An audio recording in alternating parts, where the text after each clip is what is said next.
Derek Hey, Jones. hey, What is happening? not much, man. What would you like to talk about? I'm so happy we get to link again. Take Um, two, right? take two, Interview take take two. two, and I feel like you know what? I've done enough take twos to know that usually the second one is the winner. Yeah, So I mean, not to bring any expectation in here, but you got to perform. You know what I mean? I'll bring it. I'll just bring gotta it. no, just gotta bring it. But I feel like let's get let's get that story going. Let's go from like Derek and music. Where did that start? Ah, Where'd you grow up? How did it feed into what you're doing now in Megatrax, living out of Arizona, working with some of the best and in and with one of the biggest independent labels. Um, so sure. let's break down the Okay. story first. Well, I'm from Massachusetts originally. Um, so started started in music when I was 11. So my dad had always played guitar and sang, and in the town that he grew up in, Somerville, he's kind of infamous. So he turned his parents' three-car garage in Somerville into like a nightclub speakeasy when he was 16 years old. He's very handy. Like he was a general contractor my entire life, and before that he was a car mechanic. But he's always been really good with his hands, and he was always really into construction. So when he was 16 years old, like I mean, he dug the driveway up and ran plumbing out there. I mean, when you walked in, it was a full-on nightclub, hardwood dance floor, had a stage. He built the PA into the walls, and he had all the guitar amps built into the walls and stuff like that. And there was like a little restaurant area in there. He had a big padded leather bar with he had like the taps going and had a full sink and the whole nine and bathroom out there and everything. And he had like a one-way mirror to get in on the door, so he could see out, but people couldn't see in. So he built that originally for him and his buddies to jam. And then when he got older, ironically enough, his two older brothers were in organized crime. And they worked for a gang called the Winter Hill Gang, which became famous when this guy Whitey Bulger took it over. And so they worked in the gang before Whitey Bulger, and then they worked with Whitey Bulger, and they're very notorious. Like the movie The Departed with Johnny Depp and stuff like that. That's this gang that my uncles were in. So they started to use the nightclub when my dad got older and wasn't using it anymore. They would kind of use the nightclub for extortion and things like that to kind of bribe politicians and get blackmail on politicians and stuff. So, but but when I was 11, I had played hockey a lot, and I got really frustrated with hockey because it was very political, and like the kid's parent, who was the coach, would give the kid and his friends all the ice time, and everybody else would just get stuck on the bench and all that other stuff. So I decided to stop playing hockey, and I was trying to find something to do. And because my dad had played guitar, I said, I want to learn how to play guitar. And so I spent about 6 months taking guitar lessons, and it just wasn't for me. Like I'm not a very fine motor skill guy. Like my handwriting is very messy, and I was never very good with like very small fine motor skills. I'm very athletic and really into sports and stuff. So after doing guitar for 6 months and never really being able to figure out how to get my fingers to work on the fretboard, um, my dad had some drums that he had brought to the house from the nightclub. And so I said, the school is offering free drum lessons. Could I take free drum lessons in school? And I have the drums at home that I could practice on. And so I started that in the middle of my sixth grade when I was like 11 and a half years old. And I loved it. It just clicked. And so I started taking real lessons outside of school. The band director called my mom and said, you really need to get him uh, like a professional teacher because like at the end of the school year, she's like, I've taught him everything that I know about drums on how to play drums. Cause she wasn't, she's a band director. So she learns how to play every instrument a little bit, but she was mainly a woodwind player. I think she played saxophone. So, she was very basic on drums, but she's like, he really is attached to it and he really loves it. And so I started taking drum lessons and I started, playing in the middle school bands, and when I was in eighth grade, they pulled me up to the high school, and I started playing in the high school band when I was in eighth grade, and then I started taking multiple lessons per week. And when I was 15, I got my first paying gig because I could read and I could play percussion and drums and stuff like that. So, a local music theater, I started doing gigs. Like I started playing in bands outside of school because I took it way more seriously than all the kids in school, and it really started to annoy me. So I found this kind of all volunteer or like orchestra concert band that was run out of Tufts University, and it was for anybody ages I think 12 and up, but it was mainly adults. And so my mom would drive me down to Tufts University once a week for the rehearsals, and then throughout the summer we would have concerts, like concerts in the park at different cities around Boston. And through that, one of the guys approached me. I had been doing that for about 2 years. And one of the guys approached me when I was 15 and said, "Hey, I am doing this, musical theater for this local music theater company, and we need a percussionist. Would you be willing?" And I'm like, "Well, I guess I don't know." And he's like, it's a paid gig. I was like, I don't know if I'm good enough to get a paid gig." And he's like, "If you can play the stuff that we're doing here, you're going to be able to do it." So I said, "Okay." And it was awesome. Like at that moment, my entire view of what I was going to do for the rest of my life completely switched. And all of a sudden, it was like, at this time, minimum wage was $3.25 an hour, and I was getting $25 an hour, and I was getting paid for rehearsals, and I was getting paid for performances, and we would have an evening performance like 2 nights a week. It was like Wednesday and Thursday night. And then we would have Friday night, Saturday matinee, Saturday night, Sunday matinee, Sunday night. So, and each show was usually 3 or 4 hours. So, I mean, I'm making $100 every time we're doing a show. And, then you have a matinee and an evening. So that's $200. So at a time when most of my friends were, starting to get jobs at like grocery stores and fast food restaurants making $3.25 an hour, and they might be pulling home $60 in an entire week, I'm coming home with $500, $700 a week. My parents were shocked too. They're like, I can't, like, they were just, their jaw was on the floor. Like at the time, my dad ran his construction company, and he's like, I pay my construction workers $25 to $30 an hour, and you're making $25 an hour playing drums. Like, this is nuts. And so, I got hooked, and from that gig, it led to me getting 2 other musical theater gigs, which led to me getting a few more, and then I just started playing all over, like the greater Boston area, doing different music theater gigs. By the time I was a senior in high school, I was getting my band director gigs because he was a trumpet player, and they would ask me, "Hey, do you know any trumpet players? Do you know any saxophone players?" I'm like, "Yeah, I know a few guys," and I'm like getting my band director gigs and stuff like that. Um, so it was a cool experience, and I started teaching drum lessons when I was around 17. And so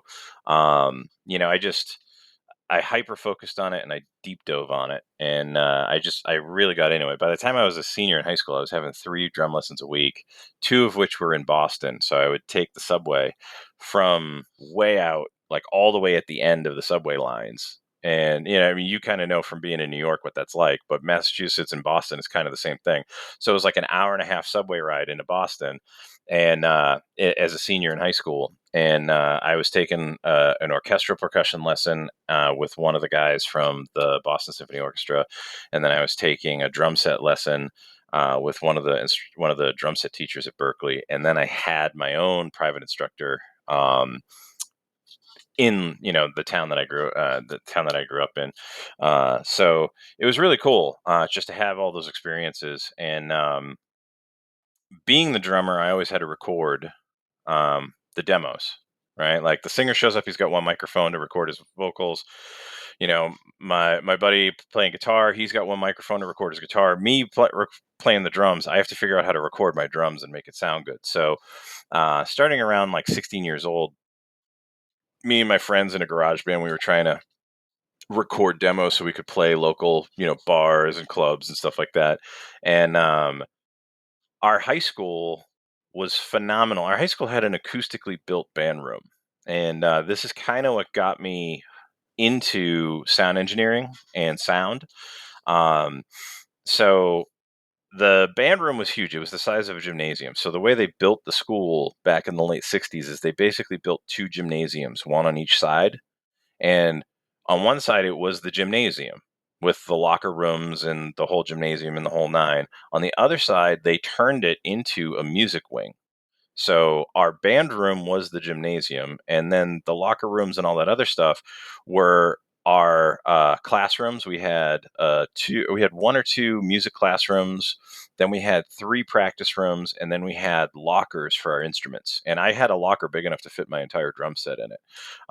So it was like a big wing of the school just for music. And the band room was acoustically built. So it's a big rectangle, but they hung these like about 8 foot in diameter convex sound clouds from the ceiling at different heights to scatter sound. And then on the walls had these huge wooden panels that were anywhere from about 18 inches to about 3 feet or 3.5 feet wide. And they went from the floor to the ceiling, and they were on these huge hinges. So you could move them and change how sound reflected around. And they were just all along the back walls of the band room. And then the floor, they poured concrete, basically like risers. So the floor wasn't flat. There was a flat area down at the bottom where the conductor was and where the band director's office was, but then it went up like 8 inches and then went back about 4 feet or 5 feet and then went up again and then went up again. And there was four levels, and the fourth level put us at the level of the rest of the high school. So you'd walk in and you'd be up at the upper level, and then you kind of walk down these kind of almost like risers, but they're built into the floor. And they had electricity built into the floor and all this other stuff. I mean, it was really cool, and it was so big. We were able to set up. If you're standing at the conductor's podium, we had the entire marching band drum line set up on the left. Then we had the entire orchestra set up, and then on the right we had the entire big band, high school jazz big band set up. So it was a huge. I mean, it's the size of a gymnasium, right? But it was all acoustically designed. It sounded phenomenal in there. And just goofing around, I found a spot right behind the conductor where the reverb time, if I whacked my snare drum, was a little over 3 seconds. Like I actually timed it. Like I got a stopwatch, like a little Casio wristwatch with a stopwatch in it. And I was trying to time the reverb. If I took one step in any direction and moved my snare drum one step in any direction, the reverb time dropped to around a second. And that just blew my mind. And it's like all of these sound clouds and all these panels on the walls, like they're doing that, and they are somehow directing the sound back so that the reverberation time lasts 3 seconds here where you'd normally put the microphones right behind the conductor. uh, but then like if I go anywhere else in the room, it's not that reverberant. It was like boom, mind blown. So I started bringing my personal drum set up, and the school had like a little Tascam 4-track recorder and had microphones and stuff like that, so I could mic up my whole drum set. And I started moving my drum set around the band room, just goofing around, seeing, well, I wonder what it sounds like over here. I wonder what it sounds like up there. I wonder what it sounds like over there. And at one point, I put my drum set on one side of the room, and I started moving a room mic farther and farther away. And I'm like, this is cool. It's getting bigger and bigger sounding. And then I flipped the microphone around so the back of it was facing me and the front of it was facing the far wall that it was like getting closer to. And I immediately got that when the levee breaks drum echo. The boof, gah, boof, gah, boof, gah, boof, gah. And I just freaked out. I'm like, this is amazing. And so then I was playing around with moving the microphone to get different delay times to try to match different tempos that I was playing for different songs. And I'm like, this is so cool. And then like I'm breaking out, all of a sudden now math is fun. And I'm like, wow, I can't believe I could use math. And there's an equation to figure out the distance and the time and the speed of sound, right? And so I started to geek out on it, but I was always really focused on playing. And I always kind of had it in my mind because I was getting paid to play. Like I was doing all of these gigs and making money playing. So, recording and being a sound engineer was just kind of like a secondary fun thing that I did. And then I auditioned to go to Berkeley and auditioned to get a scholarship. And so I got a scholarship to get in, and I started going to Berkeley. And what's funny is, uh, like at Berkeley, when they would listen to my demo, they were like, "Man, where did you record this? It sounds phenomenal." And I'm like, I just I recorded in my high school band room with like a Tascam 4 track, uh, and you know, uh, and just some like cheap Radio Shack microphones. Like it wasn't anything fancy, but it started to clue me in. Like even though I had all this cheap gear, because I was in a really good space, the recording sounded phenomenal. And that's kind of carried through as a theme through my entire life as a sound engineer. But yeah, so the first 2 years at Berkeley, I was focused on being a performance major, and I was getting more and more calls from people to record them because they would hear like the demo that I did to get a scholarship that I did in my high school band room. And then I started doing some demos with people while I was at Berkeley. And I started getting more and more calls to be a sound engineer. And then in my sixth semester, I was like, okay, you know what? I can't fight it any longer. I should be, a sound engineer. I should go into their music production and engineering major instead of being a performance major. And I applied, I got accepted, and talking to the dean of that department at the time, he's like, yeah, man, well, we're happy to have you. It's a solid 3 years of classes, solid 3 years of engineering classes. Now, I'm in the middle of my fifth semester. So this is the third year. And I wouldn't really be able to start that because you have to start at the beginning of the sound engineering classes, and the beginning classes are only offered in the fall. So I'd have to wait until the beginning of my seventh semester to start the production and engineering program, which means I would be in college for 6 years. And I was like, oh, there is no way I'm going to college for 6 years. So um, they had a program at the time called professional music, which was kind of like choose your own major. And it worked out really well because I didn't necessarily want to just be a sound engineer. I kind of wanted to be a producer and be able to kind of oversee and do everything. And so I went to the production music department or no, professional music. I'm sorry, it's called the professional music major. I don't think they have it anymore now, or if they do, it's different. But I basically was able to kind of make my own major, and I got to pick what classes I wanted to take, and I could bypass and circumvent some of the prerequisites. So I got to take some of the engineering classes that I wanted to take without having to be an engineering major, and I got to take arranging classes without being an arranging and composition major. I got to take music business and copyright classes without having to be a music business major, and so on and so forth. And so my final project was to produce an album, um, like of my own, and there were all these criteria that I had to do. I had to come up with a budget for it. I had to find money for it. I was only allowed to record 3 of the songs at Berkeley studios. The other 7 I had to record at studios outside of Berkeley that I had to pay for. And I had to find all the musicians. I had to draft contracts for the musicians. I had to write some of the songs on the album, but I wasn't allowed to write all the songs on the album. So I had to draft composer agreements and writer agreements for the other composers, and all like I had to do all the legal stuff in the background. I had to write and arrange the songs that I was working on. I had to produce and oversee and engineer all of it. And what's funny is now, fast forward, you know, uh, what 25 years later, it's exactly what I do for a living now. Like what I got my degree in, I've come full circle. It is my job, at Megatrax now. That's what I do. I oversee all of the albums. So but yeah, I mean, that's kind of how I got my start. After I got out of Berkeley, I stayed in Boston for a few years, and I had a gig at a software company that does speech recognition, and I was a sound engineer there, but it was like industrial applications of sound. It was so boring, man. It was like it was just soul crushing. You know what I mean? Like I'm listening to recordings of air conditioner noise to see how it affects the software's ability to recognize your voice and transcribe your voice. Like Siri and all of these other programs now are all derivatives of the company and the software that I worked for in the late 90s. We were kind of instrumental in creating all of that.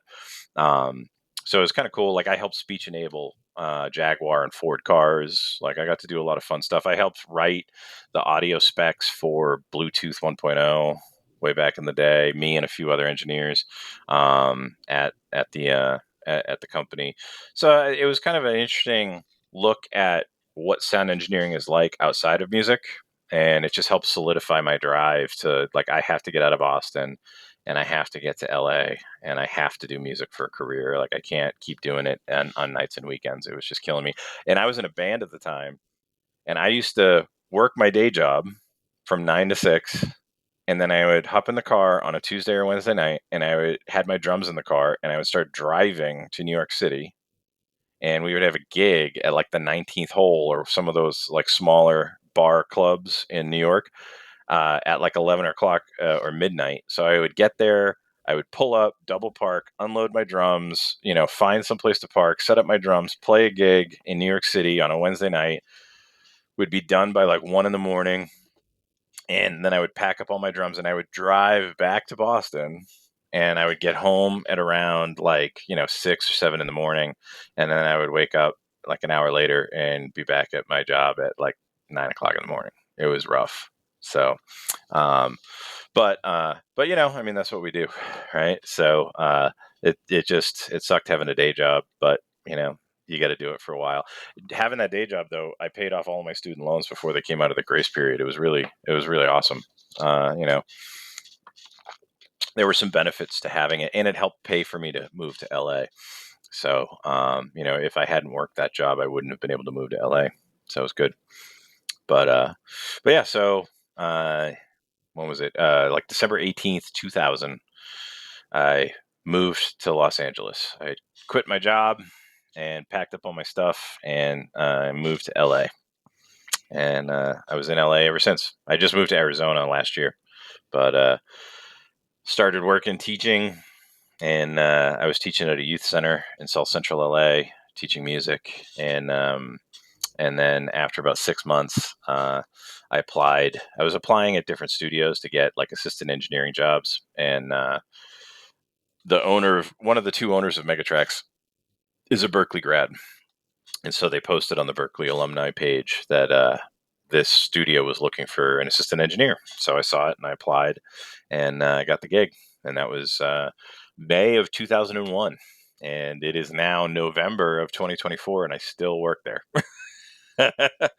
So it's been a long time. I started off as assistant engineer, and then I graduated to second engineer, then first engineer, and then the chief engineer retired. So I kind of by default became the chief engineer. And then I started developing and making catalogs for Megatrax, and then that kind of gave me the producer title, and then they made me the director of creative services. So I'm basically like the VP of production, but because we're still kind of a small company, it just doesn't make sense to have me as a VP. But I I am technically responsible for all of the in-house production that we do, even if I'm not directly working on it. I still try to help oversee it and step in where needed. But yeah, that's what I do. So Megatrax for a long time had a phenomenal recording studio. If you've ever heard like Bruce Hornsby, his famous albums, like that song "That's Just the Way It Is" and all that stuff, he recorded that at Megatrax Studios before it was Megatrax. So Megatrax ended up buying it in the mid '90s, but starting in the mid '80s, it was like a big studio for all the famous bands that would come in, and the owner decided to get rid of it, and Megatrax had been recording albums there, and they said, "Well, we need an office space. Why don't we just buy the studio?" And so they bought the studio, and the old studio owner became their chief engineer. He was my boss, phenomenal sound engineer named Eddie King. So he was kind of like my mentor when I first got out to LA, and kicked my butt many a time, and really taught me a lot about sound engineering and stuff. And then it was cool. I got to work directly with the owners, helping them as an assistant produce their albums. So I got to see the whole production process from inception of an album all the way to it was released. And yeah, it was quite a learning experience. So I think I'm up over 1,300 albums now for Megatrax. So, it's been a long time. But for those that are watching that don't know, Megatrax is what we call a production music library. So, what a production music library is, it's like a record label and a publishing company put together into one company. So the one company controls the master recording and the underlying song, and we solely license music for use in sync to media. So film, TV, advertisement, corporate AV, YouTube videos, TikTok videos, stuff like that. Anytime you're syncing music to picture, that's what we do. And we also do some radio stuff too. So like Clear Channel, iHeartMedia, we have deals with them, and Pandora and Sirius XM. So you'll sometimes hear DJs do ads on the air, and they've got music playing in the background. That's usually our music. And when the radio stations have to put together ads and promos and stuff like that, they'll usually use our music to do it. So that is our sole focus. We do not sell music retail. We do not focus on artists. We focus on music for placement to picture, or music licensed behind something else, right? That's what we do. And so it's a different approach, and it's a different mindset. It's kind of a different beast, but there's a lot of people that go back and forth. Like we've got famous artists that, I mean, have been in the Billboard top 10, and they've got music videos, and they've signed to major labels, and they write for us on the side as under pen names when they've got free time. you know we're like a phenomenal secondary income stream, and as you add music into this thing called production music libraries, that revenue slowly grows over time. Like, for example, we have songs in the TV show Friends and Seinfeld, and we've got music in Big Bang Theory. And now that those shows are syndicated and they're just rerunning like crazy, the composers that wrote that music that got placed in those episodes, they make money every 3 months when they get their statements from those reruns. And so, we still have people that are getting royalties from music they wrote 20 years ago. And, it got placed in an episode of a TV show, and now the TV show's rerunning. I personally wrote a hip hop track that got used in a Queen Latifah Christmas film. And so every Christmas, well, I don't get the check every Christmas. I get the check like usually in Yeah. September of the next year. Yeah. But every Christmas season, I make a decent chunk of money. So BET runs this movie. It's like their version of A Christmas Story. Like the Yeah. 24 hours leading up to Christmas, they just loop this movie over and over and over again. And TBS will run it a bunch and stuff. It's called A Perfect Holiday, and Yeah. I have a featured placement in it. There's a scene in the movie where the Charlie Murphy is one of the main characters. He's supposed to be a rapper, and he's trying to do a Christmas album, and he's having trouble finding a track to rap over. And they're all in a conference room, him and his record execs, and he's like, "Man, I found my hit for the Christmas album." And they're like, "This is it." And he puts the CD in and hits play, and it's my track. And they just sit there going like this for like 30 seconds with like not saying anything, just listening to my track. So Wow. that gets listed as a featured placement, and there's a lot more money involved when you get a featured placement versus a background placement. And so, yeah, it was pretty cool to have that. And because it's a Christmas movie, it airs every Christmas season, so it keeps on giving. I'll probably my kids will probably be making money off of it. That's amazing. Yeah, That's man. And that's that's kind of the cool thing goosebumps. about this industry. Like, so our uses. aren't huge, right? Mm. When you get a placement in film and TV, the royalties, the upfront licensing, depending on where it's getting used, is either nothing or it's huge. Like movie trailers pay tons of money for a sync fee. Films pay a little bit. Like TV promos pay nothing because they know there's a lot of royalties on the back end. So, and that's kind of how the sliding scale works. If there's a lot of royalties on the back end, usually the upfront sync fee is very, very small. If there's no royalties on the back end, the upfront sync fee is usually very, very big. So, Megatrax focuses on a lot of the uses that have really big royalties on the back end. So, we go after a lot of broadcast, network TV uses, placements, things like that. And so, that's always been our focus. Like from inception, we were kind of known as like the promo.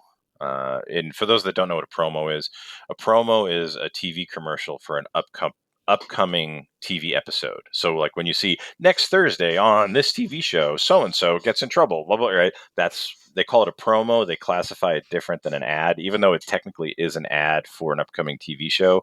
They don't look at it as a commercial or an advertisement. They call it a promo. So that's kind of what Megatrax is known for. But as you mentioned, there's a bunch of companies that do this. I think in the United States alone, I think there's something like 250 or 350 production music library companies that focus on this.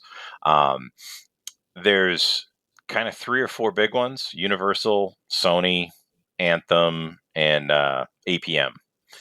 And then there's a ton of independently owned ones. Megatrax is the largest independently owned music production company in the United States, and I think we're like the third largest or fourth largest in the world. So even though we're smaller, we compete against companies like Universal and Sony and APM, stuff like that. So it's fun. It's kind of crazy because we're just a small company owned by two guys. But when we release something, it gets used in 110 countries. Like we're released in I think 110 or 112 countries. And when we launch something, we have sub publishers around the world that launch it with us and manage it with us, and it goes Mm. live around the world.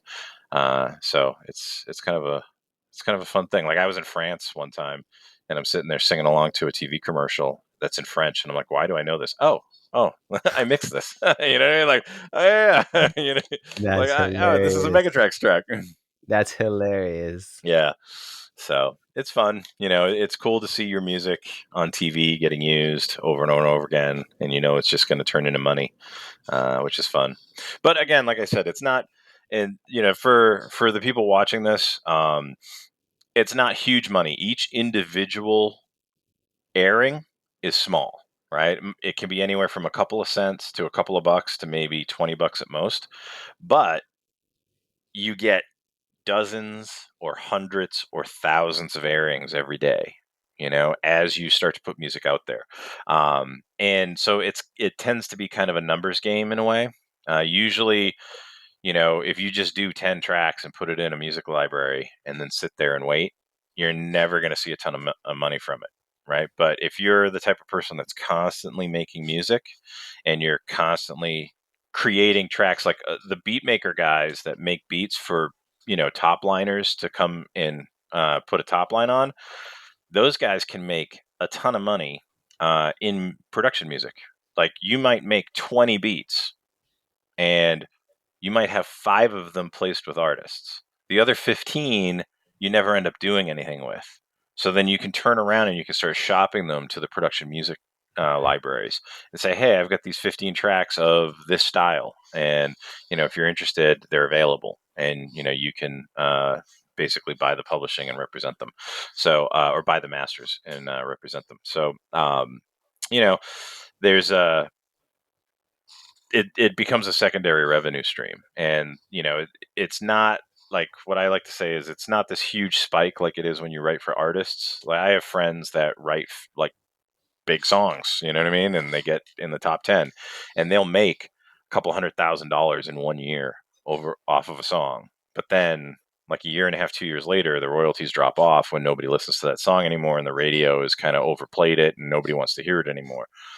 With production music, it's a very, very small stream, but it's steady for years and years and years. And as you keep adding music to that catalog, that stream starts to turn into a little river, starts to turn into a bigger river, and then starts to turn into a flood. So, like we have composers that make six figures off of their royalty streams from the music that they've done just for Megatrax. But they've been doing it for 20 years. They have, maybe 500, 1,000 tracks in the library. So it takes a little while to get up there. Yeah. But I feel like I'm just talking, man. Ask me questions. Oh man, it was. I'm here writing notes, so don't you worry about me. It's I just feel like I'm you're rambling a now. storyteller. I feel like that's maybe a side of you that you haven't tapped into yet, but Well, I you're think that definitely ties into me teaching a lot. yeah, I kind of approach this almost like I'm yeah. teaching a class in a way. So I'm as fascinated, even though I've heard the story already, because you tell it differently to how you told it last time. So I don't know. When I was a yeah, child, I used to listen to my dad tell stories, and I would listen to it again and again and again because he was such a good storyteller, and he would tell the story every time in a way that would excite him. So he would tell it differently every time. yep, Um, Whereas a lot of people tell the story the exact same way. People like you and also my dad tend to have this sensibility and kind of just say it in a way that also makes them reminisce a little bit, but also hmm bring something else to the table. And that's what you do. And that's why I just like let you speak for 30 minutes because I feel like I'm fascinated, man. I to be honest, there's so many things that I feel like that came up to me, and one of them is just the way that you were able to pivot and maneuver and go work for a corporate company. Um, and it seemed like you always had a strong reason to do things. Would you mind talking about that a little bit? Like what led you to make this progress all the time? I feel like is would be my question. it's a good question, man. And my mom has brought that up before. I've always been really driven. Um, I think when I was 4 or 5 years old, I decided I was going to join the Marines, and I was dead set and focused on joining the Marine Corps. I have a lot of family that have served in all of the branches, and one of my cousins was, at the time, I think he was a captain in the Marine Corps, and he took me down to the Naval Air Station in Massachusetts where they were based out of, and I just flipped out over it. I loved it, and so I was dead set on being a Marine, and and then I started doing the hockey thing, and I was like, okay, well, maybe I'll be a hockey player or a Marine. But then I kind of got frustrated with hockey. And so then I was doing the music thing, and I was still going to be a Marine. Yeah. And when I first started getting paid gigs, I started to think about, like, okay, well, maybe I could be a musician in the Marine Corps, right? Because I was still so focused, and the Marine Corps has the President's Band, which is like their huge, like their really big concert band based out of DC. I looked them up. I mean, guys in that band make six figures. I was like, Mhm. this might be kind of cool. But then I have a half sister. Her husband is a clarinet player in the Army version of that band called the Army National Field Band, based out of Washington, D.C. So as a high schooler, I got to talk to him about what life was like for him. And they lived in Maryland, I think, right over the border. And, he would drive into Washington, D.C. every day and practice. And then they would go on a tour for a couple of months every year. Um, but, uh, but the thing I noticed is, like, there's no music scene in Washington D.C. So if you join the military and you join the bands, right? So there's no guarantee that you're getting into that band. They have all these different bands around the world that you could be stuck in a little tiny jazz band in Germany playing for the troops for 2 years. You know what I mean? Like, there's no guarantee that you're Yeah. getting into that band. But if you do get into that band, now you're stuck in Washington D.C. and there's no other music scene there. And Yes. so, um, I eventually, as I started getting more and more gigs, and I started looking at, like, hey, I could really do this as a career and not be a starving musician. Because everybody has that idea. My parents had that idea that if I go into the music industry, if I try to become a musician, I'm literally going to be homeless on the side of the street doing heroin. You know what I mean? Like, Shout out just to be like heroin. a starving rock star, or want to be rock star, but never really make it and everything like that. Mm, And so, you know, kind of doing the music theater gigs, and then those kind of spawned into other paying gigs too, and teaching. And I was making decent money in high school. It was like, okay, well, you know what, I could just do this for a living. And one of mm, the musicals I did, the drummer, because I was playing percussion, the drummer was Berkeley. He was going to Berkeley, and he had said, man, you just got to do it. Like, you don't want to be 40 years old and look back and say, man, I should have. mm, And I was like, yeah, but I'd love to go to Berkeley, but Berkeley's really expensive. I don't think I can afford it. And he's like, man, you just have to go. You'll figure out a way to pay for it. Don't go when you have the ability to pay for it. Go and then figure it out as you're going along. You'll figure out a way to pay for it. And I did. So I got scholarships, and then the money that the scholarships didn't cover, I was able to get some student loans, and then I was able to pay those off. But it was really good advice. Like, follow your dream. Because if you don't, somebody else will. And you don't ever want to look back and say, man, I wish I did. So it was I've always been very driven, and I don't know, that's just part of my personality. I'm very pragmatic, and I'm kind of a nerd in a way. I'm kind of like a science and math nerd. So I hyper focus on things, and so I've just been hyper focusing on music for the last, I don't know, 35 years or so. But yeah. yeah, it's just kind of a weird thing. I one of the things that I've noticed about this industry, like when I moved out to LA, I didn't know anything about doing music for TV and film. It wasn't even on my radar. I was trying to get into the record industry. And I had some experiences with that. I helped a friend of mine get a huge record deal. And then the record label kind of pushed me off to the side. And then I had a few other potential record deals, but the people were getting kind of shady. And, my lawyer was like, yeah, you got to don't do that, stuff like that. So I did some work for sound engineering work for some really well-known hip hop guys, and they still owe me thousands of dollars to this day. They never paid me, right? And I was like, I was already, after only being in LA for 6 months, I was getting sick of kind of the racket and the hustle. That happens. It's like, the music industry, especially the record industry, was originally founded by organized crime as a way to launder their illegal money. It started during Prohibition, and the basically the rum runners, the Al Capones and the Lucky Lucianos and stuff like that, they created record labels from the singers that were singing in the illegal juke joints, in the speakeasies. And they were then selling the records during the day to the people that were coming illegally at night to drink alcohol at the illegal speakeasies.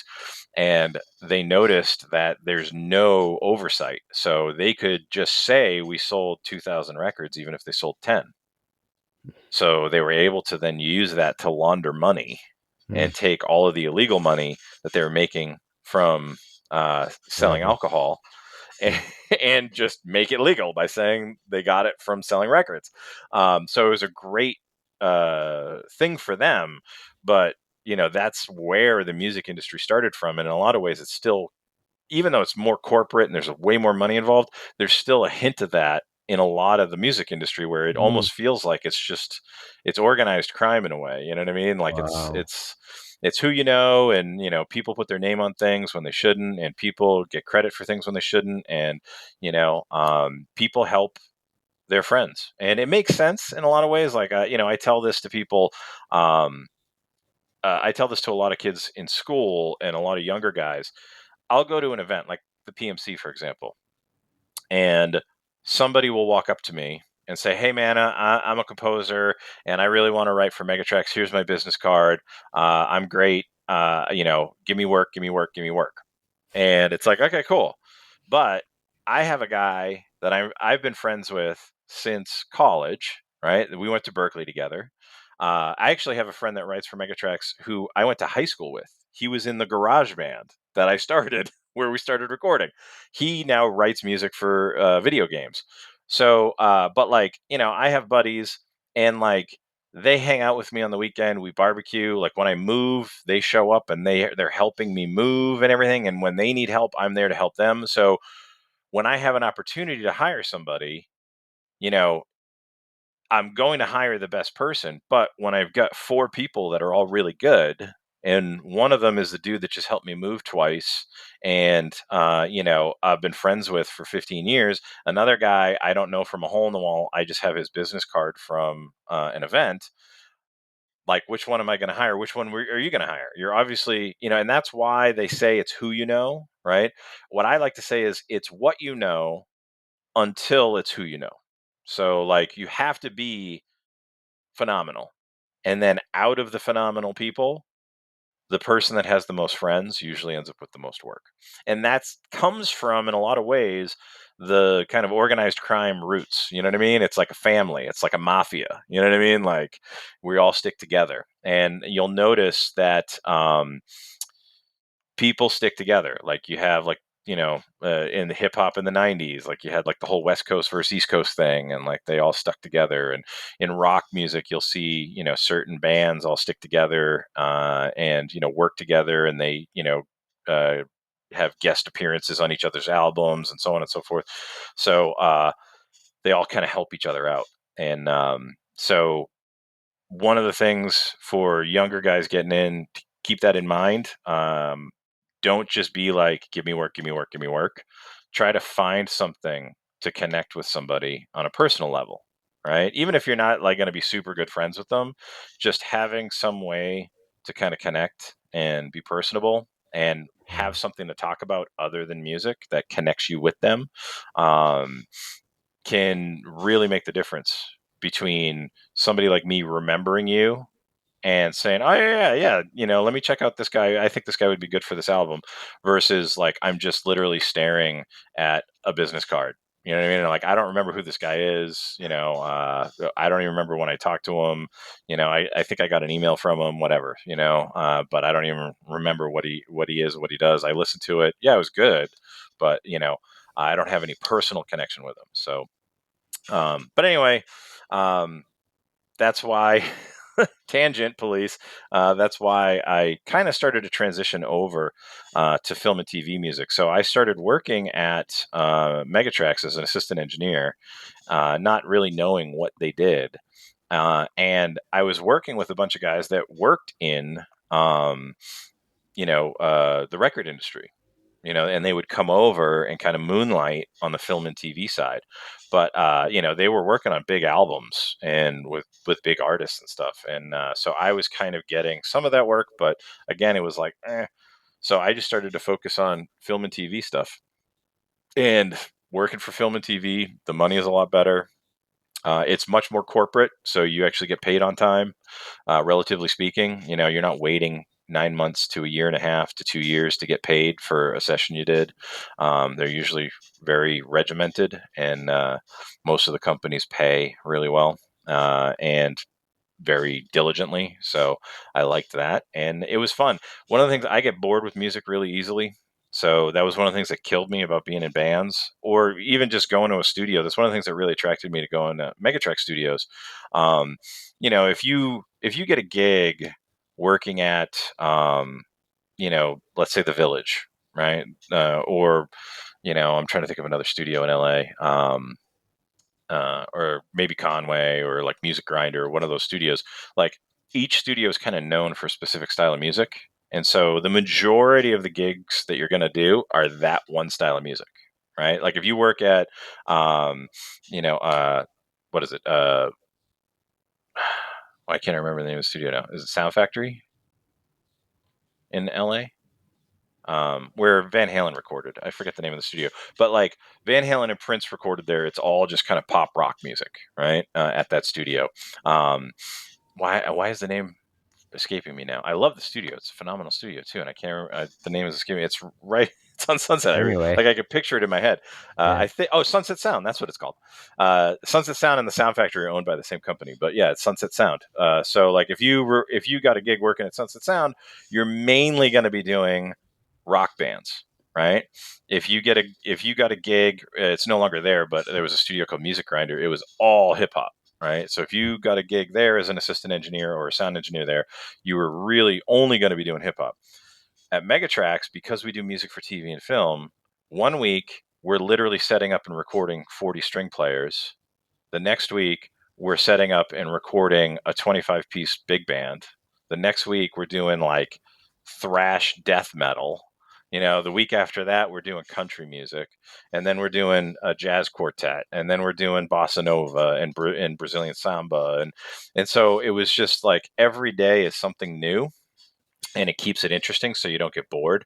And I loved that. The other thing that I loved about that is I get to learn how to record all of these different styles of music the way they're supposed to be recorded. One of the cool things about Megatrax, because it's owned by two composers, production is like the highest priority.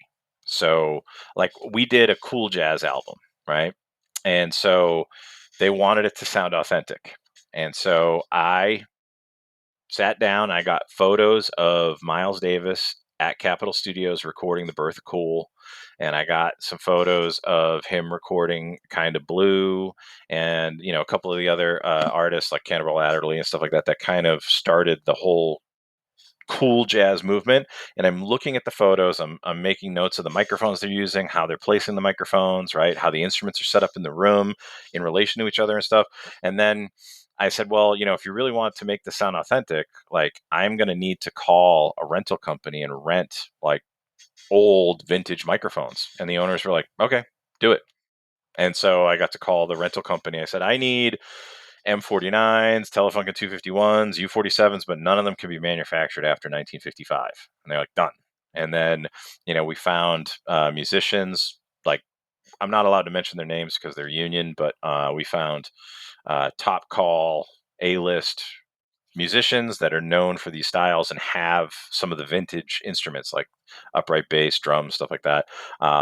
And we brought them in and recorded it. Like, so I'm looking at the picture and I'm like, okay, well, the microphone looks like it's about 3.5 feet above the middle of the hammers of the piano, and on the drums, they're like this. And, they got two microphones here. So I set it up exactly the way it looked in the photos, and we recorded it that way. And then when we mixed it, we mixed it that way. I actually didn't mix that album. We were able to hire this guy named Mike Arvald to mix it for us. He mixed the soundtrack to the movie Whiplash, like all the jazz stuff. Phenomenal mixer, phenomenal, amazing mixer. And he, like, when you turn this out, like when you listen to this album, it sounds like tracks that were recorded for Kind of Blue, but just never made the album. You know what I mean? Like, it takes you there, and that's one of the things that I love about working for Megatrax is, um, we do it for real. Like, if we need to do something to get that sound, we do that thing to get that sound. Like, we went to London and recorded at Abbey Road to get big sweeping orchestral soundtracks style albums. So we did 3 albums at Abbey Road with a 70-piece orchestra. So, like, when we're doing heavy metal, we call the heavy metal guys that record all the heavy metal records to come in and record for us. When we're doing, Brazilian, like, bossa novas and sambas and stuff, we call the Brazilian guys that are in LA, or we did when we had the studio. So that was kind of one of the fun things about working there is I got to see, like, hey, how do you mic strings for country music versus how do you mic strings for orchestral music? How do you mic brass for mariachi music, because I've done a ton of mariachi, uh, versus how do you mic brass for chamber orchestra, stuff like that. So it was a really great experience, and it was things that I wouldn't have gotten had I gotten a job at any other studio. So it was a lot of fun, and I've literally been able to say I've done almost every style of music that you can think of.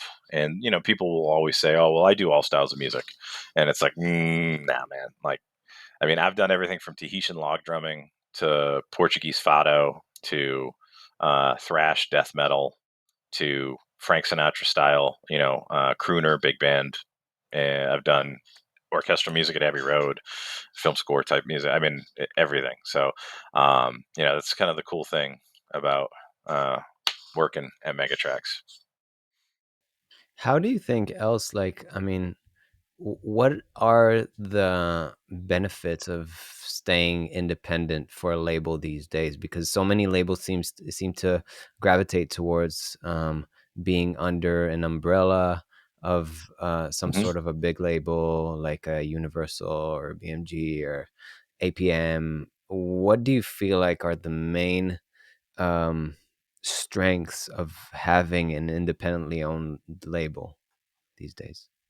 The ability to pivot, and for us, the decision maker is two guys, the owners, and I, since I started working there, I pretty much worked directly for the owners, and I still work directly for the owners. So um, if there's a trend that comes along, we can instantly recognize it and pivot and then start doing it. Whereas when you're with a much bigger company like a Universal, there's so many decision makers, there's so many levels of decision makers that have to sign off on a project to approve the budget and to approve the creative direction and everything. Sometimes, I mean, you just get lost in the red tape. With us, we can adapt very quickly, and we can pivot very quickly. And one of the problems with being independent is sometimes you're so small, it's hard to meet the needs of a client. So you might be a small company and they're looking for a bigger production, and you don't have the capability of doing it. So that's kind of the downside of being an independent. Whereas with a much bigger company, you have all this weight behind you. You can get discounts. Like, the big thing with our industry is economies of scale. So if you're a small company and you're only doing maybe 10 releases a year, it's hard for you to do an economy of scale type of negotiation where it's like, hey, I need to record 3 orchestral songs and they want it live orchestra for this client, and they keep asking me for it. I should do it. Okay, well, now you have to record 3 songs. Recording 3 songs per song is going to be way more expensive than if you record 40 songs, right? So a bigger company like Megatrax can negotiate deals where we say to a contractor in a studio, hey, we don't need to be there for 3 hours. We need to be there for 3 days, and we're going to record 40 songs, not 3 songs. And what kind of discount can I get? You know, so that's kind of Megatrack's in a unique position because we kind of get the best of both worlds. That's the kind of thing that like Universal and Sony can do, uh, but they're so big it's hard to steer the ship very quickly. The smaller independents, they can pivot and move and change direction, and like, oh, you want this album? Okay, well, we'll just do a bunch of that next month. But the bigger production stuff they have trouble with because they're not doing such a large volume of music every month and every year that they can kind of negotiate it and make it worth it for them financially. So it gets astronomically expensive, and that's why you start to see a lot of people going to Eastern Europe to record, especially orchestra and like higher production value stuff, which is cool.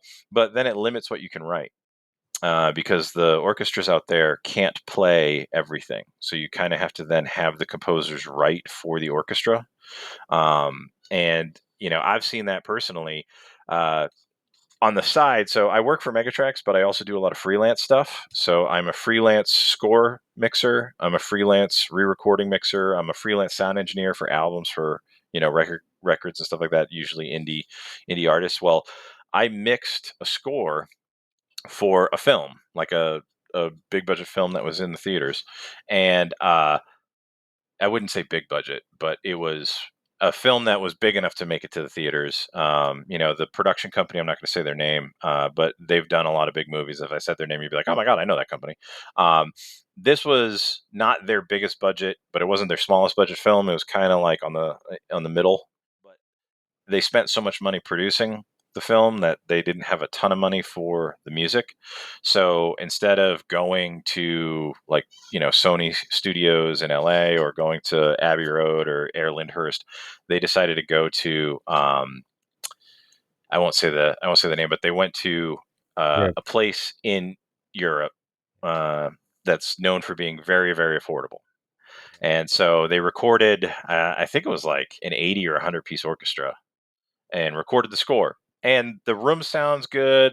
You know, the players sounded good, but what you started to notice as we're going through, it's like, uh, whoa, could you turn up the trumpets? I'm like, yeah, man, they're way up. Uh, what solo their mic? And you hear them playing, and then they just stop playing, and then they start playing again. And they stop playing. So as they start to get to the higher notes that they can't play well, they just stop playing, Wow. and then they never tell anybody, and they never go back and pick that up.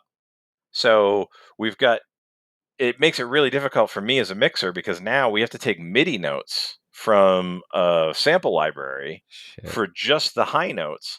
And the timbre and tone of that virtual instrument sounds totally different than this orchestra. And now we have to fill in those notes and stuff. And then things get kind of loose, like their sense of time isn't as tight. So all of a sudden now you're trying to shift microphones, but it's like, well, there you want to use the room mic. You can't shift the cellos versus the violins in the room mics.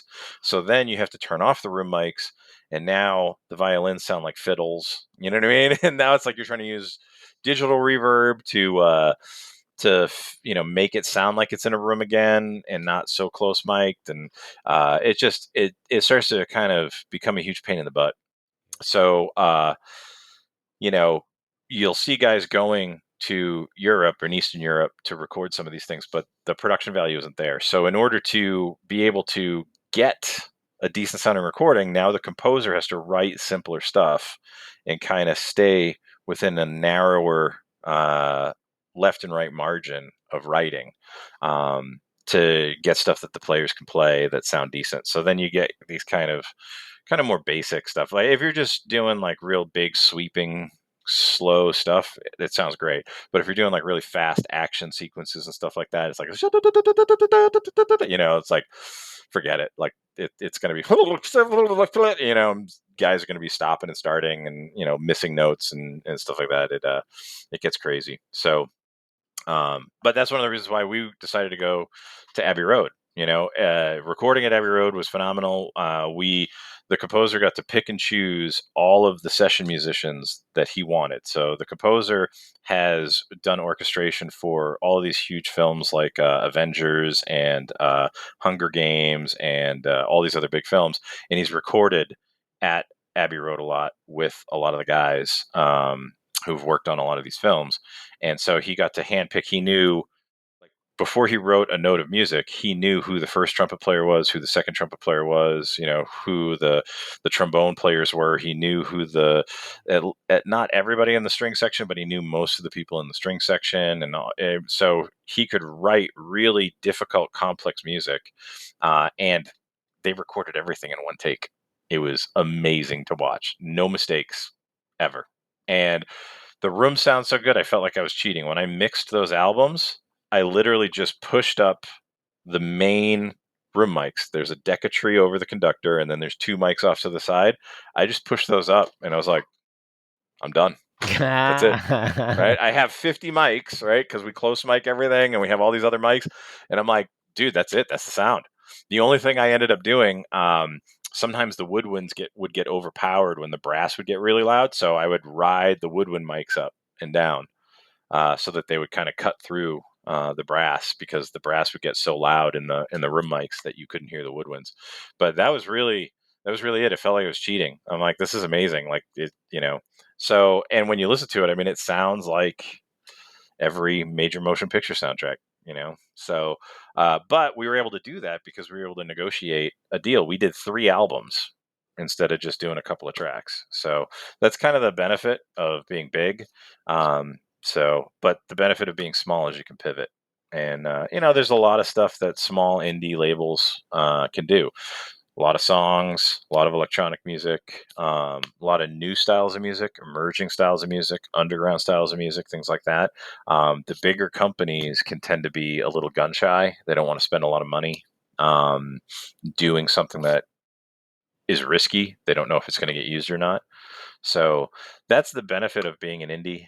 And when you look, man, like if you look at the market research, I think if you look at all the money made from film and TV music, I think the three biggest companies only eat up something like 25 or 30% of all the money. So that means that like 70% of all the money is in independent companies, Jesus. independent production companies and publishing companies. So Really? there's a lot of space for independence in there, and there's a lot of like kind of niches that companies can fill. You just have to find what it is that you could fill. So if people out there are thinking about creating their own small indie label for film and TV music, the thing that I would recommend is find a niche. Like don't try to be the jack of all trades. Try to be the go-to person for one specific thing. Now, you might want that specific thing to be something that gets used a lot. You know, uh, I uh, I did a seminar, and this woman, she may be watching this. I don't know if you are. You know who you are. Phenomenal musician. She does amazing Celtic music, right? But there's just not a ton of licensing for Celtic music. So, one of the things I was talking with her about was trying to find a way to take what she does with Celtic music and apply it to some other styles so that, she can kind of spread out, like, not put all her eggs in the one basket. But so if you're going to, like, say, start an indie label, creating a traditional period specific Celtic label may not be the best way to go because there just isn't a ton of licensing for that. It could be an offshoot. Maybe you create a second label uh, underneath your main label for something like that. But that is the one caveat to this: is you need to know, you need to find a niche that gets used. Yeah. That has a use. Has a use, and then you'll actually start making some decent money. Yeah. I mean, Celtic music, I feel like people like that can maybe blend in a way in something like trailers or something like that where, You but could, but then it becomes a hybrid, and right, so right, right, right. then you need to create a trailer company. Yes, it is. It would be like a little tangent of it would be like a little I mean side thing of Yeah, I mean I see, there are boutique houses that do like very niche stuff, and that's their thing, and yep. that's cool. Maybe they can include something like that, but I totally see it needs to be something that is actually being heard actively and is being placed. Man, Now, yeah, for somebody like a Celtic composer, though, being the one phenomenal, authentic Celtic composer that writes for all the catalogs can be advantageous because now you're the one person that they all come to when they need that. And so it may not be super steady where you're working every day, but you might be getting calls once a month, once every couple of months, and the money might be good enough that, you can make a career out of doing that where, you don't necessarily have your own company pushing it itself, but like maybe you have a production company and all of the labels come to you for that one thing. So then it's like business to business. So instead of licensing the music directly to films, you're creating the music for companies that will license it to films on your behalf and represent you. And then you become that one person. You're that one guy or girl for Celtic music, or for New Age music, or for Hawaiian nose flute. Like maybe you are the Hawaiian nose flute master, goat. Yeah, right. Yeah, And so you become that guy, or that girl, like ukulele music or something like yeah, that. So, you can find a niche, but depending on if you want to start your own independent label, finding a niche, but then finding a niche that is useful in a lot of different circumstances is kind of the ideal or the ideal goal. yeah. Yeah. Huge, huge gem here. Huge gems in general. Man, I don't want to eat too much of your time. I would say like what is kind of a last piece of advice you'd like to leave the listeners with, perhaps like something that you would like to see composers do more of, or something that pops to mind as a piece of advice you'd give people who are listening? Oh man, I mean, there's tons of pieces of advices that I give. Um, One of the things that I would say to people that are songwriters or composers, um, don't put all your eggs in one basket. So, like I notice a lot of times people will just try to get into say Megatrax, and then they just try to write for Megatrax. Um, Try to write for everybody. Most of the bigger catalogs aren't gonna say like you can only write for us. There might be some more indie catalogs that have a unique sound that only want people to write for them to keep their sound unique. But then that starts to get into okay, well, am I going to be a staff composer? Or are you going to pay me monthly? So that I can afford my bills and I don't have to write for somebody else. But you know, spread it out. Don't put all your eggs in one basket. Each company tends to do everything, but they have a forte. And so I've talked to composers who have written albums for us and have made a lot of money off of it. And then they do a very similar thing for another competitor and it makes no money, and vice versa. I've had people who've come to me and said, "Man, I did an album of this sports music or whatever for this other catalog, and it crushed it. It made tons of money. I could do a similar thing for you guys," and they do it, and then it never gets used at all, right? So, um, figure out what works for which company, right? So test the waters. Try if you can get in and write some stuff to one of their briefs or write some stuff for an album and get a few tracks on an album here and there at each company. Do it. See what works. You may find that like your rock stuff does really well with these two companies, but not with these three other companies. But like your electronic stuff does really well with two of the other companies, but not with the two that does really well with rock. And, I do trailer stuff, and the trailer stuff really hits with these two companies, but not with these other ones. And so you start to figure out what works with which companies for how you do things. And that's kind of how you build a career out of this is then you start to play to the strengths of each company based on your strengths. The other thing, like I said, is don't ever say you can do something if you can't do it in your sleep. Like we all get it, like, hey, I can do a little bit of everything, right? But especially when you're starting off with a company, always put your best foot forward. Always try to focus on your strengths and your fortes. There's a great example of a composer. He was at the PMC. Um, he when he approaches people, like he can do rock and he can do hip hop, right? But his main thing is kind of electronic sound design and electronic music. And so that's what he pushes. And he's like, yeah, man, I make my own custom sound design and I have a ton of synths and I'm like a synth guy and I do electronic music. I could do electronic trailers. I can do electronic, upbeat commercials. I could do electronic this, that, and the other thing. Anything electronic, that's me, right? I've heard hip hop stuff that he's done, and I'm like, dude, this is amazing. I wouldn't even know that this was you. And I've heard rock stuff that he's done, and I'm like, I wouldn't even know this is you. This is good.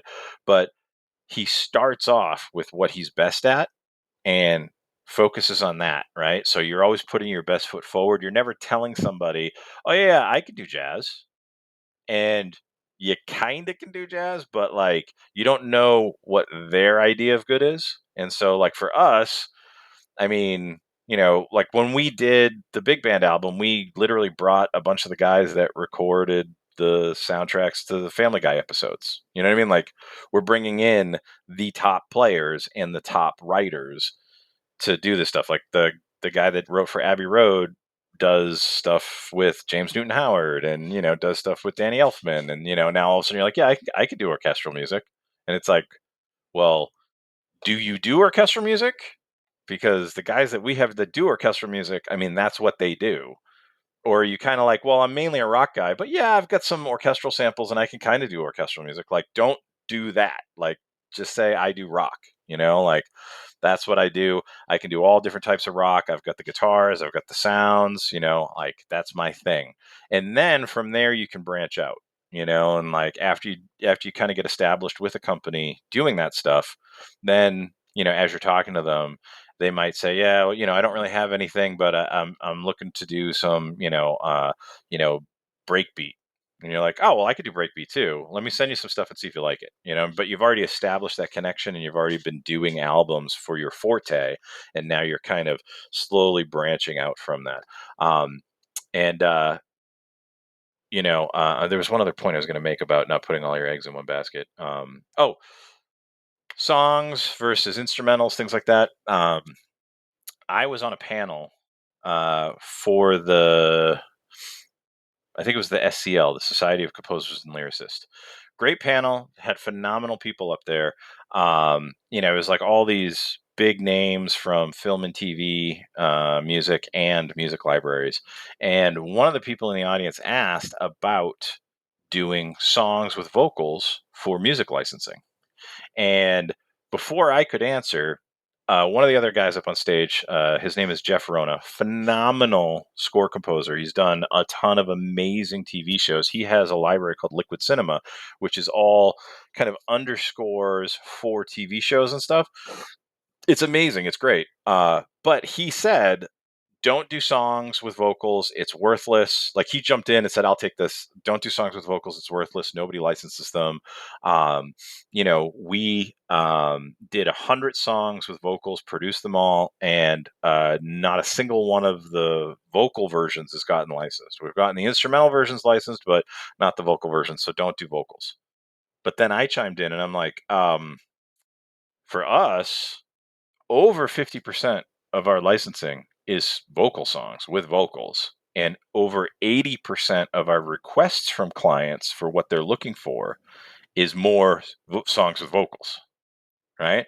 And I bring that up to show that this is how different companies have different fortes, right? So, Liquid Cinema is a phenomenal catalog, and I'm not knocking it at all, but it has a target audience, it has a target client base, and those clients aren't necessarily interested in songs with vocals.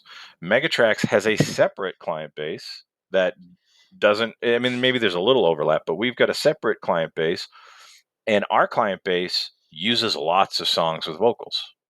And so for us, we do a lot of vocal albums, but then another catalog like Liquid Cinema doesn't do vocal albums, right? And so this is kind of that. Okay, well, I got to try different things with different catalogs and see what works. You may do a vocal song for Liquid Cinema and say, man, it never got licensed. Like, that stinks. You may not want to write for Liquid Cinema again, but it's just you didn't write the right kind of music for them, right? Same thing with us. Like maybe you do an instrumental track and it doesn't get used at all, but if you were to do a vocal album for us, it would get used a ton or whatever. You know what I mean? Um, so playing around and trying to figure out which companies can actually use what you do and the different types of things that you do is kind of the most important thing. That's kind of how you make a career out of this. That's how you make money is, spreading it out. So, and, if you can have 15 different companies using your stuff, that's awesome. The other thing too, um, there's kind of this whole thing with non-exclusive catalogs and royalty-free catalogs, and then catalogs like Megatrax and Universal that are exclusive and not royalty-free. Um, some people will say don't do royalty-free. Some people say don't do the traditional. I say do it all, but just make sure you delineate between them. You cannot give a company like Megatrax music that you've put in a royalty-free catalog. It takes us literally between a week to 4 weeks to catch it, and we catch it. Like we have people that police it, and it's happened in the past. And we actually have people that steal our music off of our website and then put it up on the royalty-free sites as their own. So we are constantly looking for it. We have really good working relations with some of the royalty-free company, like the bigger royalty-free companies, and so like they pull our stuff down immediately. Like they can catch it now sometimes, but if it gets through, we'll catch it. So you have to keep things separate and say, okay, well, this is a bunch of the royalty free music that I'm going to write for royalty free catalogs. This is the non exclusive music that I'm going to write for non exclusive catalogs. And then here's music that I'm doing for the exclusive catalogs. Now, what is an exclusive catalog? When you write a piece of music for Megatrax, Megatrax is the only company that can represent it, right? We don't, it's not like a traditional publishing deal where everything you write now has to be for Megatrax. It's on a song by song basis. But when you sign a song or you sign a composition over to Megatrax, it is now controlled by Megatrax in perpetuity worldwide, right? There's non-exclusive catalogs where you can give the same piece of music to 4 different music catalogs, and they'll all try to get licensing on it. That usually backfires on you and you don't realize it. I've literally seen, I'm trying to remember his name now, there was a music supervisor that had a social media account, and he would post stuff like this, and he would literally post the process of going through the bidding war. He would find the same track that he liked in 4 different royalty, or not royalty free, but non-exclusive catalogs, and he would call the first one, then call the second one, then call the third one, and he would get what would normally be an $800 or $1,000 license, and he would just play the different companies off of each other and get it down to like $150. And so now that's money that the composer doesn't know this. And the composer just hears, hey, I got a $150 license with this royalty, or I keep saying royalty free, with this non exclusive catalog. That's awesome. I get 75 out of it. But what you don't realize is by putting it in 4 catalogs, you literally just lost like, $400, $425, right? Instead of making $75, you just lost 425 because the client was able to do a bidding war and just keep, hey, they're offering me 700. Can you beat 700? Well, we can do 650. Okay, cool. Well, now they're offering me 650. Can you do better than 650? Well, we'll do 500. And they just keep cycling around until they find the person that, they just say, yeah, I can't beat that. And then whoever's the lowest bidder wins. So by putting your music in non-exclusive catalogs, and you have the same tracks in multiple non-exclusive catalogs, it actually plays against you for film and TV licensing. For kind of more home, direct to consumer type stuff, YouTube videos, things like that, it probably won't affect you. But if you're hoping to get placements on TV shows, streaming shows, things like that, if they do use non-exclusive catalogs, it will come back to bite you. So just keep it separate is basically what I'm saying. Like, know what the deal is and write for that deal and keep the stuff separate, right? Um, and I guess the last piece of advice, I'm sorry, man, this is a long string of advices. Different companies have different composer agreements or songwriter agreements based on how that company makes money. So one company may do a sync split, right? Usually trailer companies, things like that will do a sync split where any sync licensing that they get, they split that money with you 50-50 or 60-40, whatever it is. And then you get your writer's royalties and they get the publishing, but there's usually never any writer's royalties or publishing. Other companies, they don't do a sync split. You just get your writer's royalties. And a lot of people tend to shy away from that because they're like, well, that sucks. Like you get to keep 100% of my writer's royalties. You get to keep, I'm sorry, not writer's royalties. Same You get thing. to keep 100% of my sync licensing, and I only get my writer's royalties. But what you have to realize is the deals that those companies are usually doing, they're doing these massive blanket deals where, like, CBS can use as much music as they want from this Yep. company as often as they want for this flat rate. When Right. you add up all the uses, it comes out to be like $1 or $3 per needle drop or per use. But the royalties that it generates for the composers is crazy.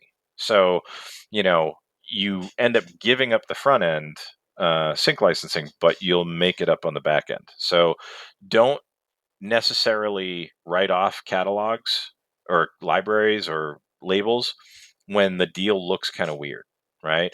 Really figure out how they do business and why their deal is structured the way it is and how you're going to make money off of it, and then try it. And if you say do 3 songs or 5 songs or 10 songs under that contract, and a year later, 2 years later, you really haven't made any money, don't keep writing for them. Move to the people where you're making money from. So, but don't necessarily just write it off. Like with Megatrax, we mainly do an upfront payment to the composer. So we pay the composer money up front, but we don't do any sync splits because we mainly focus on TV and film placement, or mainly TV placement, like promos, TV commercials, in show placements. And the licensing for those is small, but the royalties are big. And so, we need the licensing to keep the lights on, pay our staff that are going out and getting the licenses, and give us enough money to hire you to do the next album and pay you upfront money to do the next album. But you then make the royalty revenue stream on the back end for years and years. But then, like another company, like a trailer company, if they're not doing sync split, there's not going to be any royalties on the back end. So then Right. it's kind of suspect, and you're like, well, that's kind of weird. So Yeah. just don't necessarily write off a company because of their agreement. Deal Kind structure. of look into it, figure out how you're going to make money off of it. Most companies will have an agreement that makes money for them and the writers. Because if they weren't making money for the writers, they wouldn't be able to maintain and sustain good writers. Yeah. And so it's kind of like a symbiotic relationship, right? Where they kind of feed off of each other. So if the deal is always one sided and they're always screwing the composers over, they're never going to get good composers. They're never going to have good music. They're never going to make any money. So the deal is usually structured so that both sides get to make money and both sides get to be successful based on how they do business. Yeah. Does that kind of make sense? It Yeah. looks like I can see your eyes rolling in the back of your head a little bit. It almost it's like getting a little Yeah. Fuck technical. that guy. But Man, I mean, look, I feel like I mean the way you explain things again, I'm telling you, like it's like I'm hearing it for the first time. Even though a lot of these are not. I just love I love it when somebody can teach me something from a different angle and it lands. Like I'll tell you to be honest, like from my angle, I get jaded a lot of the times. I would say, "Oh, I know this, fuck this," and I would just like shut it off. But the things that you explain to me are so fundamentally important for me as a composer. Um, Even though I may have heard him a bunch of times, I feel like what you drilled in this episode, in this 1 hour, amazing 1 hour and a half, is going to only also for me. I'm selfishly, I'm super happy that we did it another time, but also I know that people are going to get a lot from this, and also get a lot that they needed nailed. They needed, to put the nail in the coffin in a lot of these pieces of information, because that's what it did to me right now. Like you took us on a journey, and I'm just, I feel very, very grateful. Maybe I rolled my eyes, but I'm super duper duper duper grateful to start my morning with people like you, man. I mean, that's why I well, do likewise, what I man. I do. appreciate everything you're doing. um You know. So, and just for the record, man, I've listened to your tracks. Like the music you do sounds phenomenal. So we're actually looking at some of your stuff. Hopefully, I'll be able to get you on a Megatrax album next year. that's But amazing. That's amazing yeah, to man. hear. So your stuff, I mean, the trailer stuff and like the hip hop stuff that you're doing sounds really good. So keep up the good work. I appreciate you. And again, like focus on what you do best, and then try it with different companies and try variations with different companies. Like, the trailer hip hop thing may really do well with some companies and not others, but just the non-trailer hip hop stuff, and the hip hop R&B stuff may work better with other companies. And Yeah. so you just kind of have to try a little bit. I usually tell people, if you can experiment with up to around 30 tracks over, a period of a year or 2 years with a single company, like, Mhm. hey, I do 5 here, I do 3 here, I do 6 there, and you start to get up around 30 tracks. It takes a little while to see the money, right? Because we know uh, domestic royalties take about 9 months from when it airs Yeah. to show up on your royalty statement. International takes about a year and a half to 2 years. And it's funny, I can usually tell when new composers get their first royalty statement from us, because I'll have a new composer write an album or a couple of albums for me, and then I don't hear from them. And, I may email them. They kind of email me back very short or whatever, and they're just like, "Yeah, yep, yeah, yeah, thanks, man. Thanks for the opportunity. Blah blah blah. I've got some other stuff going on right now. I can't continue to write for Megatrax right now. Blah blah blah." And then, like after about a year or year and a half, I start getting emails from them, and they're like, "Hey, man, so is there anything you're looking for right now? Like, I'd love to write some more albums for Megatrax." And 9 times out of 10, I'll write them back, and I'm like, "Did you just get your first royalty statement that Megatrax showed up on?" And they're like, "Yeah, yeah." And they're like, "I want to do more."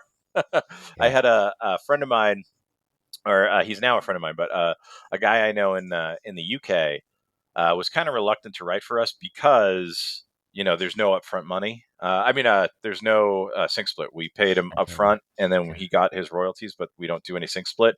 And he's in the UK, and so we released an album for him, and it was the first album that he did for us. And he had a TuneSat account, and so his TuneSat was monitoring all the music that he's written that's airing in the UK. And, he had like the base level plan, and, he would catch his uses every week. Uh, and his album came out, and 1 week after his album came out, we maxed out his TuneSat because his tracks got placed and then they immediately went to air. And all of a sudden, he went from getting, maybe 5 to 10 airings of his tracks in a week to getting hundreds and hundreds. And he was like, "This is insane." He's like, "I've never seen this much usage." And I said, "Well, it's because that's what we focus on. And that's what our sub publishers focus on with us. That's what our music is targeting." And he's like, "This is incredible," and because he could see the uses right away with TuneSat, then he was like, "Okay, well, I need to do more albums for you guys." And a year later, the royalties really started to hit. He was like, "Man, this is phenomenal." So it's a different thing. It just takes a little while. So it's a slow burn, is like what I like to say for music library stuff. When you do record label stuff with artists, you usually get a lot of money up front, and in the first year when the album is released, you see a lot of money, or the first couple of years, and then it dies off. With us, it's a slow burn. It kind of picks up, and then as you add more, it gets bigger, and it keeps going, and you add more, and it keeps. So, but it's good. Anyway, dude, this was great, man. If you have more questions, or if you ever want to have me back on, feel free. To people who are watching, if you want to reach out, I can't guarantee that I'm going to be able to get back to everybody. I get around 200 to 250 emails every day, and so it gets kind of nuts. And some of them are like emergencies, like, "Hey, this needs to get done immediately because we're about to go to air, and we need you to change this and do this, and we need a custom edit on this piece so we can air the thing tonight," or whatever. So sometimes I don't see your emails, and they kind of fall to the bottom of my inbox for that day, and then I never get all the way to the bottom before the next day piles on. But if people watching are interested and they want to submit music for consideration, I can't guarantee that I can take everybody's music, but you're more than welcome to email me. My email address is Derek, Derek, at Megatrax, Megatrax.com. And shoot me an email. I sometimes can be brutally honest, so don't take offense if I'm like, "Yeah, man, we can't use this, and here's why." But after watching this, hopefully you can kind of see, like, I do have a big side of me that is kind of like a teacher, and so Yeah. a lot of times I'll, like, when people email me and I catch the email and I listen to it and I email them back, I'll usually give them constructive criticism and tell them things that they need to work on if it doesn't meet what we're looking for or the production level that we need, and tell them to, work on this, do this, and then maybe come back 6 months from now or a year from now. Other times we just don't need it. Like you might have a phenomenal, uh, I don't know, EDM album, but we just released three EDM albums, and it's like, man, we just released stuff like that. We don't really need it right now, so that can happen too. Yeah. So, and we have a finite budget. I wish we had all the money in the world, but we don't. So, Mhm. I can't hire everybody all the time. We kind of have to pick and choose what albums we do because, again, like I said, we pay money up front, so we have a limited budget to do albums, and we can only do so many albums in a year. So we kind of have to pick and choose and try to gauge what's going to be needed a year from now, 2 years from now, 6 months from now, stuff like that. So you may do phenomenal music, but we just may not have a need for it. But everybody is always welcome to reach out and shoot me an email. If you don't hear from me and I don't respond, just ping me again. I think you had to ping me for this, didn't you? You sent me an email, I think, about this, and I never saw it. And then Never. you I don't know emailed what me you're again talking about. saying, "Hey, man, just checking in with you again about this." And I'm like, "Oh, I didn't even see the first one." So, it happens, and I have composers who've literally done albums for me, and they've sent me emails for me to approve. Like I've already contracted them and everything, and they're just sending me emails to approve their final mixes, and I missed the email, and they're like, "Wow, man, did he not like it? Like did he really not like it?" And it's like, "Oh, dude, I'm so sorry, man. I just got wrapped up doing this other thing, and I didn't see the email." And so I tell everybody, if you don't hear back from me, just bump the email. Just email me again and just say, "Hey, didn't hear from you. Just wanted to check in," something like that, and hopefully I'll catch it the next time around. Amen. So Amen.